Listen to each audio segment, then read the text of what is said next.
Hi friends, ഈ video ഇന്നലെ എനിക്ക് വാട്സാപ്പിൽ നിന്ന് കിട്ടിയ ഒരു വീഡിയോ ആണ്. ഇത് കണ്ട് ഒരുപാട് ഞാൻ കരഞ്ഞിട്ടുണ്ട്. കാരണം ഇത് ഗൾഫിലാണെന്ന് തോന്നുന്നു. ഗൾഫിൽ ഒരുപാട് ശിക്ഷകൾ നമ്മൾ കണ്ടിട്ടുണ്ട് വീഡിയോകളായിട്ട്. അത് തലവെട്ടലായാലും അതുപോലെ എറിഞ്ഞു കൊല്ലലായാലും അതൊന്നും എനിക്ക് എത്ര മാത്രം സങ്കടപ്പെടുത്തിയിട്ടില്ല. ഞാൻ ഉറങ്ങാൻ കിടന്നാലും എനിക്ക് മനസ്സിലേക്ക് ഓടി വരുന്ന ഒരു രംഗം ഇതാണ്.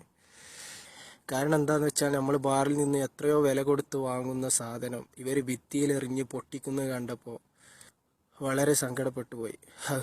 വല്ലാത്ത ജാതി. ബാറിൽ നിന്ന് ഒരു പെഗ്ഗിന് വളരെ വില കൊടുക്കുന്ന സാധനം ആ ബംഗാളികളൊക്കെ എറിഞ്ഞുടക്കണ് കണ്ടപ്പോൾ, ഇതൊക്കെ ബാറിൽ നിന്ന് ഒരു ഗ്ലാസ് വാങ്ങിയിട്ട് അതിന് നാവിട്ട് ചൊയറ്റ ദിവസങ്ങളുണ്ട്. അവർ എറിഞ്ഞു ഉടക്കണ് കണ്ടപ്പോൾ കൽബ് പേടിച്ചു പോയി. വല്ലാത്ത ജാതികള്. ഏത് നായ്ക്കളാണിത്? ഈ ഗൾഫിലെ നിയമമൊക്കെ വല്ലാത്തൊരു നിയമം തന്നെ. ഒരുപാട് ശിക്ഷ ഞാൻ കണ്ടിരുന്നു. ഇങ്ങനത്തെ ഒരു ശിക്ഷ